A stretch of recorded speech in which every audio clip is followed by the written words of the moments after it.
So welcome to Woodworking for Residential Camps. My name is Mike Schloff, founder of Maple Woodshop. Our mission is to teach all children life skills through woodworking.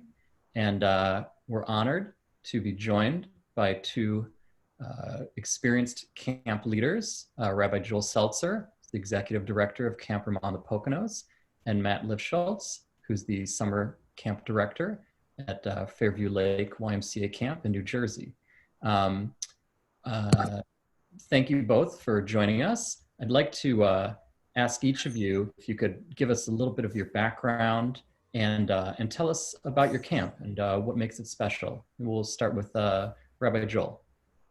Well, thank you, Mike, and it's a pleasure to be a part of this with all of you today. So we are a organization, a not-for-profit organization that runs an overnight camp in the northeastern corner of Pennsylvania. We have a day camp in Philadelphia, and we are going to be celebrating the 70th year in the upcoming summer. So a wonderful place of Jewish camp, of Jewish educational experiences, and done in a typical residential overnight camp setting. So I've been the director now for 9 years of camp and actually grew up there myself. So when I came back, I recognized that we didn't have a woodworking program at our camp. It had been, I guess, eliminated at some point along the way due to space constraints and probably also due to a challenge in finding the right staff in and out every summer. And we made it a plan of ours to really add this important program back into our camp experience. So that's where we began conversations with Mike and Maple Woodshops, which we'll talk about, but bringing what we call nagarut, the Hebrew word for woodworking, back into our camp programmatic offerings this year was really something we were very happy about. Great, and thank you. And then Matt, tell us please a little bit about yourself and what makes Fairview Lake special. Absolutely. So my name is Matt Lifschultz. I've been a long-time Fairview Lake camper and staff member, and as of last summer, took over the summer camp director role here. I'm a Springfield College graduate, so I was part of the YMCA Professional Studies program there, but I've spent every summer here at Fairview since I was 12 years old. What makes Fairview special is that we are nestled at the base of the Appalachian Mountains on a beautiful mile-long lake. And while that always is great, it's always about the relationships that we build and the people that come in and out of camp that really make camp special. But woodworking has been a wonderful addition to our programmatic offerings, and we really look forward to expanding on it and adding more opportunities for people to work with their hands. That's great. That's great. And then while we're talking about that, what are some benefits of woodworking that you expected and maybe some that you didn't expect? Yeah, so I think some things that we expected were that kids would leave the program with a sense of accomplishment. They would have a personal sense of actually completing something and then have that physical representation of it as well as a respect of tools and how to use them. I talked for about 30 minutes with a couple of my staff to kind of gather our thoughts before this, and they noticed that within moments of sawing through a piece of wood that the kids recognized how important of a skill it is and also how to respect those tools. It's just a great tactile project to engage children. It really allows kids to focus on one thing in particular and to see that progression as you actually build towards a final goal. Yeah, that's so interesting. The respect for the tools, the process, the mental presence. Those are nice. And Rabbi Joel, how about for you? What are some benefits you're anticipating and maybe some that you didn't anticipate? So, I mean, look, we were certainly looking to bring, woodworking back for all the reasons that probably everybody's on the webinar. It is a hands-on experience. It is something that relates to both genders and or many genders, I should say, and brings people in to that experience. But I'll also say for those boys to have a creative outlet, our boys and our maturing adolescent boys to really plug into something in our arts and crafts program with great meaning. That was, I think, a goal of ours, and we saw that come to fruition. What I would say was sort of the takeaway for us, from somewhat a surprising way, though it makes sense, is really just how much, the buzzword in education right now is, right, STEM education, right? Science, technology, engineering, mathematics. You can throw in an arts there, right, for STEAM. And in many ways, right, this was a makerspace. This is the thing that our kids are learning in terms of design. The number of careful images of the kid designing something with a number 2 pencil were great things to see long before they ever cut that piece of wood, right? So measure twice, cut once. And it was great to see those designs. And we'll talk a little bit about the curriculum and sort of where we went off script. But as an example, that a couple kids saw an Adirondack chair, a wooden Adirondack chair that our maintenance team built 15 years ago. It's been painted 6 times. They saw it and they brought it to the instructor and they're like, how do we make this? And the instructor said, well, start measuring piece by piece, right? And start listing what kind of pieces you would want me to cut. And now they built an Adirondack chair that's in our space. So I loved that engineering component that we really saw kids connect to.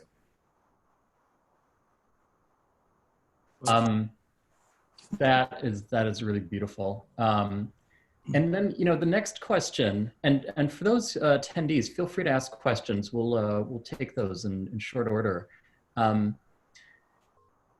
Each of your camps, to varying degrees, is focused on faith, and there's whether it's explicitly Jewish or whether there's just a lot of deep, life values that you're trying to impart to your campers. And I'm wondering, going back to Matt, maybe to start, can you talk about how you found woodworking to be a vehicle to transmit the values that you're trying to develop in your campers? Yeah, I think one of the values that we really wanted to focus on is actually like the focus and the patience of working on a project. But another thing that I wanted to kind of bring up as part of the benefits is that we just recently had a family workshop where they came together with, I think it was just either mother, son, father, daughter, that picture there. And what the staff, so the 2 on the end, that's Andy and Stefan, the thing that they mentioned was the biggest part was the actual bonding that took place between these family members. They watched them work collaboratively on a common goal, and it was really beautiful to watch them work together in such harmony. And I think that was really a beautiful part of what kind of came out of the whole woodworking experience. But a lot of the things that we talked about before too, just that respect of camp equipment, of things that are going to help them build to something greater. And that's certainly that sense of accomplishment when you set a goal and work towards it. Yep, that's beautiful. And then Rabbi Joel, can you tell us a little bit about how woodworking, helped Ramah?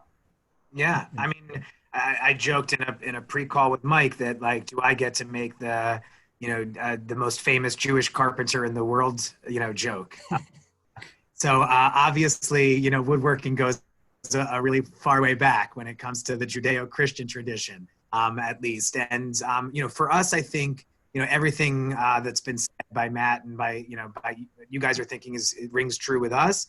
What I would say that it's interesting for us is, we use a lot of Hebrew at our camp, but Hebrew informs our values in a lot of ways. It's a really interesting language when you zoom in on the many meanings that are behind words. And so, for example, what do we call our activity period? We call it yitzirah. It's the Hebrew word for activity, but it's actually related to the verb that's used in the Bible for God's creative force, right? So it's not just creativity, but it's the force that creates our world.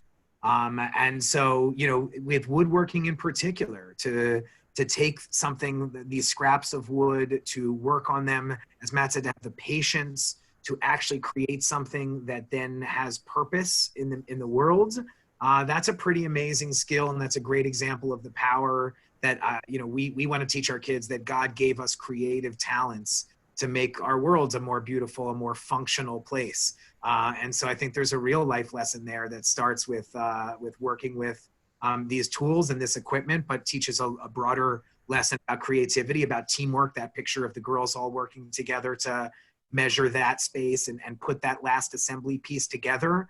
That's something that's going to repeat themselves, we hope, in a chemistry lab, 5 years from now for them, and beyond in their lives as well. That's beautiful. It's beautiful. I'm just going to pop over to the chat. We might lose the screen. Okay, great. So, so next, thank you. It's heartwarming, right? I mean, this is why we're all involved with summer camps, and it's so nice to see. And there's multiple activities, let's be fair, that you can use to transmit the values you're trying to do at your camp. Now, on to practical matters. Let's talk about staffing. How did you each speak to a little bit, like, how did you find someone? What were the traits you were looking for? And, and how did it go? Because we're all learning as we go. So maybe we'll go back to Rabbi Joel again and tell us about your staffer and just how you go about staffing. Yeah, I mean, look, I think I might speak for other camp directors on this call when I say something to the effect that there is often a challenge in running our camps. How do we bridge the gap between the loftiest ideals of our programming and our ability to staff that program? Who's out there in a given year? How long can we retain that perfect person? What happens when they rotate out? I'll say that one of the things that really attracted us to work with Maplewood Shops was the idea that every year the training is available, every year the curriculum is available, and we could, in theory, bring somebody up to speed very easily on running a great woodworking program that we've done year after year. And I want to say that that's in some ways, better than we can do in tennis, right? Or things like that we could, really hire somebody and give them the tools that they need through the training that comes with Maplewood. So that was an impetus behind us. Of course, we looked for somebody with great woodworking skills. For us, we sort of wanted somebody, we really start staffing around senior and high school, freshman and college age. And so we found, someone in that age who had done a lot of work in wood shops in high school. I would not call them professionally trained. And they received the Maplewood training. I did say to Mike, early on in the program, this young man, approached me and said, "How comfortable would you be with me going rogue?" Right? And I said, "Well, explain what going rogue means." Right? And he explains, if I go off book, if I go off the curriculum, this kid wants to do that, this kid wants to do that. And for me, first year of running a program, obviously just wanting the end result being kids participating in a really amazing creative experience, we said, yeah, go rogue, be safe. We do want the curriculum to develop where that's possible, but we ended up with bookshelves and foosball tables and Adirondack chairs, as I said. And so it went in a lot of different directions. And frankly, I wouldn't be surprised if that script replays itself over summers too. And some of that is generational, both the kids and the Gen Z staff member at this point who want to go a little off script. But I did say to Mike as well that it made me rethink, when we do it again this summer, how can we build in delivery methods so that the curriculum can be implemented? So in other words, we might want to think about what a double period would look like in woodworking if we feel like that 40-minute period by the time they get in there and out 3 times a week, except for the day that we cancel it because of the special program. If we feel like we can't deliver the curriculum, I want to think about how we can change the schedule so that we have the ability to do so. Look, I think it will always be a challenge in some ways to find staff on a year-to-year basis. But I trust the fact that we'll be able to train them up and then let them go rogue every once in a while too. Rogue is nice. We like to say that 90% of the people we train don't have any woodworking experience. That they're good with kids, that they're crafty. But yeah, if you find someone who has woodworking experience, it's nice because you can you've got a platform on which you can do any variety of things. And Matt, what was your experience with staffing? You've trained a large number of people. Yeah, I think at this point we've probably done 3 trainings with you, would be my guess. And the first training that we did was really focused on our year-round staff, and making sure that we had people for programs like our family camps that take place outside of the summer months, and just for women's wellness weekends, different variety times such as that. But then in the summer, we tried to look at people who we thought were going to be part of our program for a long time, wherever possible.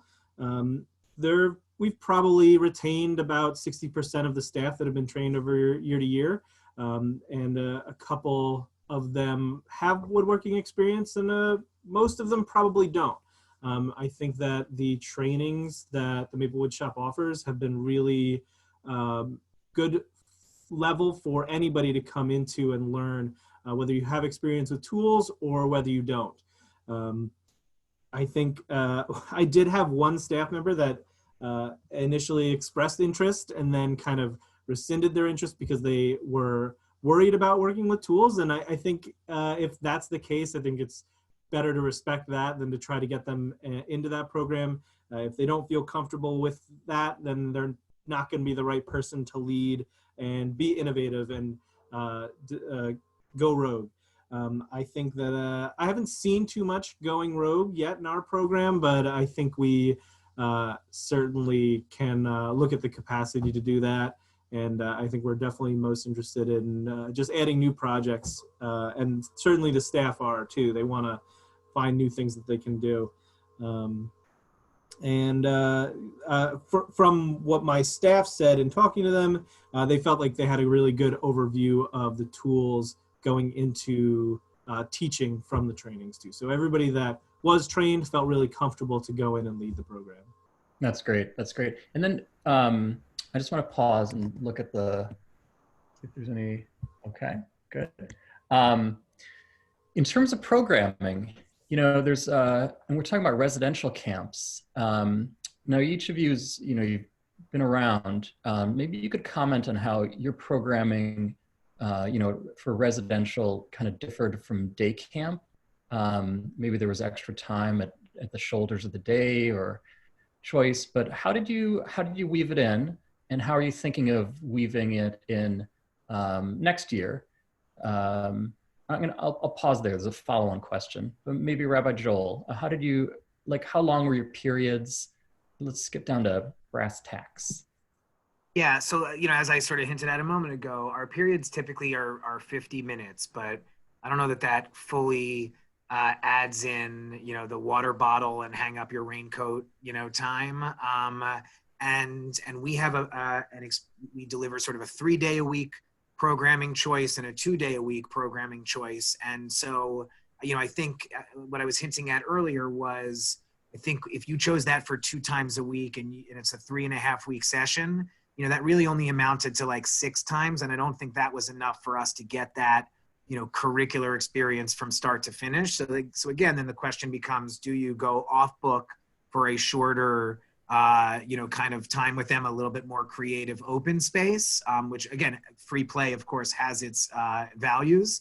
But I think, looking at it this coming year, opting into a longer double period, trying to execute certain projects, selling those projects up front to the campers as, not just choosing woodworking, but if you choose this, you'll be with us for this number of time at this experience. And, you talked about sort of, shoulder moments of the day. I think we also, this was interesting too, that we really are camp-based on camper choice, that almost all of the programming is campers choosing their activities, their options. However, what we sort of realized after the fact was, here we built this new woodworking program, but because of camper choice, not everybody chose it, which means they didn't get that experience this summer. What would it look like for our youngest campers, 3rd and 4th graders, to have a bunk activity experience, a one-off sort of, here you have, an hour in the wood shop with our instructor and your counselors, and now you're working on this project, and maybe it's twice a summer that your bunk comes together to do that. And that way we kind of give the experience to more kids as opposed to just relying on the choice piece. So all of, here's an addition to a new program, you add it, you fit it into, of course, your existing, schedule first and foremost. But like most things in our industry, when you add something, it makes you ask new questions about overall programmatic delivery and how we might tweak that moving forward. So I think it's causing us to ask a lot of questions about our daily schedule moving forward. Thanks, Mike. Anytime. What's funny, this is very oblique, but in the mid 90s, in 95, one of my first jobs was helping companies make websites back in the mid 90s.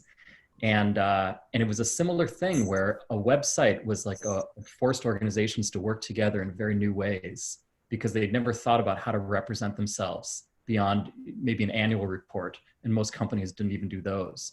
And it's funny. It feels the same because you have something that you want to do, but it begs more questions than you anticipated in healthy ways. And in ways that help you plan for the future, but it is kind of a funny intersection. And then actually, just one follow on, Rabbi Joel, is Camp Ramah. How much do you do off season, like outside the summer? So we do have some shoulder season retreats that we just really have begun to dip our toes into. But I was pre-call very interested in that family camp. Because, we haven't thought about how we could bring up a staff member, right, who's been trained to do an activity with a family camp. That hasn't been sort of part of our thinking. I think we approach this as how do we add this program to our summertime experience? But obviously, once you have this kit and once you have somebody who's trained, to bring them up and to have that be a component of something, I was very excited, getting that idea today. Everybody wins. Now, and Matt, I just want to say and give thanks. Fairview Lake, I believe, is the first camp that we outfitted back in 2017. Now we're up to 50 camps and schools in the United States and Australia, and growing. But so we're very grateful for early believers. Yeah. But maybe you could speak, like, how do you fit in woodworking during the summer and also around the year? I'm even curious about, how different ways you've used it. Please go ahead. Yeah, so like Joel, we also are very much into that not free choice, but that the kids choose and do what it is that they want to do. That's, as somebody who's been a camper here at Fairview Lake, that was always my favorite thing. I would always make sure that I did archery every week. But now with Woodshop, these kids are picking and choosing to do what they want to do, what they're interested in. And I certainly am now thinking about what Joel said, is that how do we get everybody to participate in it, even if it's not something that they necessarily chose, because the exposure is really important. And all of those things that we talked about before, those benefits, how do we share those with every camper that comes in? But programmatically, they're picking and choosing what it is they want to do, so they are going to be in that program because they want to do it, which I think is a beautiful part of camp. Scheduling the program was pretty simple. We are generally about an hour-long program, and we would have 5 program periods per week. In our 3-week program, we rotate on a weekly basis, so a kid could potentially do it for 15 days in a session. If they were to sign up for it, they could certainly have a lot of time to build and see that progression or to refine their projects, which I think would really be great. We also recognize that projects could certainly be altered based on time to, again, make them more detailed or less if need be. And that it's a program that kids kept wanting to go back to. So in our adventure camp, ETC was what we call it, Environmental Trips for Challenge. They found that they would start projects and that the kids would ask to keep going back and doing that. So they certainly really loved it. As far as class size, one of the biggest class sizes that we had at one time was about 17 kids. But what I'd say is that not all of them were working on tables at that time. Some of them would rotate between either wood burning or painting. So there's a lot of enhancements that you can do to make each of these projects that much more special.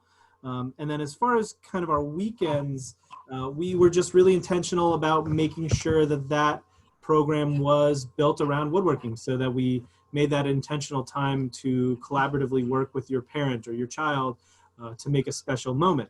But we also supplemented that program with other camp magic as well, like campfires and archery and other things too, so that it wasn't just based around that, but around bonding and coming together and sharing in a moment in a beautiful space. Yep, that's really nice. Now, just for perspective, so I live in Maplewood, and both my kids went to Fairview Lake, and I see a lot of kids who go to that camp, and they come back here, and sometimes we do local events, and kids are doing woodworking. They're like, "Oh, I know this. I do this at camp. Like, let me tell you something." And I'm like, "Oh, which camp?" "Oh, Fairview Lake." And I say, "Oh, great. I'm familiar with that." Yes. But it's nice because they really do bring it home. Now we've had experiences where kids come back to a school district, and it even enticed the school district to bring it to their school, which was stunning. But they definitely, there's a beautiful learning curve because they learn the safety is uniform across all the programs, the tools are uniform, the methods are uniform. And so it's really nice to see kids get adept. And, I'm just gonna skip to a slide where we talk about different projects each year, so that as kids come back, we're trying to give different experiences for different types of programming that vary year over year, so that a child, even if the person is sticking to the book, if the lesson plans that are programmed, there's enough variety for different programming needs. We even have one camp where they're doing 30 hours of woodworking per child. It's like, it is the camp basically for a week.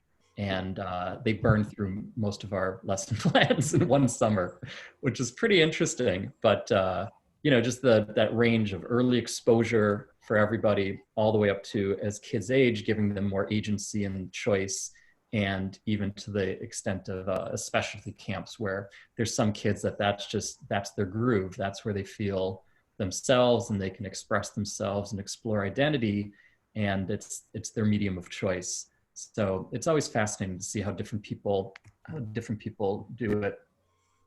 Here we have a question. Let's see. So one question, how much time do you spend on training pre-camp, and what tools do you typically train counselors on? So the time that we spend, it's about 8 hours of training all in. And it's divided into 3 phases. The first phase is watching videos. We believe in the blended learning approach. We work with expert online training to host training videos so that staff can be trained before they get to camp, because we appreciate there's that crunch time of 2 weeks before camp starts. And so by the time they step foot on campus, they are familiar with the program.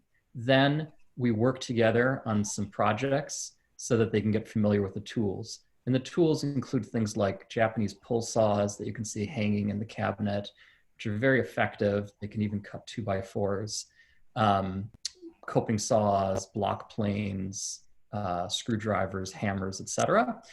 And then we work together for about a half day. And then we ask that the camps give the counselors some extra time, and we even leave them some wood so that they can build the projects they're planning on building with the kids. And it's really nice for the kids, as we discussed in this webinar, it's nice to merchandise the program by showing the projects that people could build at the beginning of the summer. Because, human nature says, "Ooh, I like that. I want to build one of those." And so that's our intent with the training. And so I wanted to ask one more question as we kind of wind down here, which are, being candid, what are some of the hurdles that you faced, and how did you overcome them? Maybe Matt, do you want to start? Yeah. So I think one of it's kind of simple, but just keeping wood in stock, having enough wood available, ready to go, almost requires like a daily, not a daily check-in, but a regular check-in from a supervisor, somebody that's going to recognize it. Not all camp counselors or first-time staff members going to recognize to report when supplies are low. So there were certainly some times where we would go into the woodworking class and all I see people using are scraps. And while it's great to utilize every piece, I think that just keeping a good stock of wood was a little bit of a challenge. And then also then making the most of scraps can always be a challenge. You want to try to be as zero waste as possible, trying to utilize what we can. Let's see, yeah, just not, so kids would want to do certain projects and we wouldn't have the right amount of wood to be prepared for that. And then also some of the workstations do require repairs every once in a while, but they're very manageable. It's usually just a matter of tightening things, making sure that they're in good working order. Nothing that my staff had any really big concerns about. The workstations seem to be really good and user-friendly for repairs. But making sure that you, before you actually run that program, that you have gone and checked in with your supplies and your equipment to make sure that it is in that good working order so that you can then run your program effectively without having to, in the middle of a program, do repairs. But I mean, those are very surmountable things that we have overcome. Sure, that's great. And to that end, we now have spreadsheets to help estimate material use. That you can even give to a lumber yard. If you think about the summer and the programming, it'll tell you literally how many feet of wood you need and the cut list that you could give to the lumber yard or your, support staff, and they could prep all the wood. Awesome. So that's something that that might be very helpful. But the scrapitecture is something we love. It's where once kids know how to use the tools and the techniques, it's really fun to let them, as Joel was saying, kind of go rogue, and express what they want to do. So that's really good feedback. Thank you. And Rabbi Joel, what hurdles did you face and overcome? Well, I mean, look, I think I'm sure some people on the call are thinking about, is this the direction I want to go in if I'm starting a woodworking program? Is this the cost that, is bearable up front? From our perspective, what we really felt was a great advantage to partnering with Maple Wood Shops was the idea that the investment was up front, but the training comes with it and is part of the support process. And I want to give credit to Mike and his team for being in touch with us like regularly throughout the course of the summer on this issue or that issue or a little repair thing, that got sent our way. So very great sort of customer service and that support. And for us, it was incredibly worth it to make that investment. I think things we learned along the way, one thing is wood storage. That we built this new building for the wood shop. We built the tables for it, to specs, but we didn't necessarily think about where are we going to store the wood in that space. And so actually you can even see in the background of that, like we had to build shelving into the wall, which by the way turned into a really great project for our staff member who liked to go rogue on things. So we had to build in some shelf. We had to build in some bin shelving, where you could sort of put 2x4s vertically so that they could sit in that space and then be brought out. And one thing I was mentioning to Mike that you may have noticed in a couple of these pictures too is like, but where are those safety goggles, right? And yeah. in every shot, or there is a kid, eating a lollipop in the scene. And I do think that, we talked about what a sort of checklist manifesto might look like and how do we make that part of the beginning of every lesson. And that's, the staff training component too. Yes, it's about the training that Maplewood receives, but then how do we as camps continue to supervise, make sure that that it's being implemented the way that we feel is most safe. I will also say that it is safe. And, we have not experienced any of those, God forbid, anything significant. And look, that, one of the things is this is hand tool, right? Assembly. And I think that made us feel good about making this investment too, that it wasn't about picking, half a dozen different kinds of bandsaws and jigsaws. And of course, then the safety concerns that come with that or who operates them, the instructor or the kid. This was incredibly hands-on and as safe as it could be. That's good. It's interesting, right? Like we want people to be mindful. And the safety, rules include a lot of thinking. Like the third rule is that we literally say something will go wrong. How you deal with it is what matters. And I think that's really important in this digital age that, kids and adults, we put so much pressure on ourselves. The Instagram era, there's so many expectations around living this pixel perfect life, and it's just false, right? So to go to an organic material that moves, that swells, that shrinks, that cracks, that has knots, it's a nice, it brings us back. It's a touchstone, if you will, to something very basic, very powerful. And the working together is another powerful thing that you touched on. I'm grateful that you mentioned that, whether it's intergenerational or working, as teams, that our fourth rule even says we're a community, help others and ask for help. So whether you have the child who, it's their moment to shine and they're the early finisher, we encourage deputizing that child to help, help his or her peers. And then for the child who might be too afraid to ask, that you're worthy, definitely reach out, this is a place where you matter. And I think that's something that's universal for camps. So those checklists actually exist. And it's just, let's, try and use them.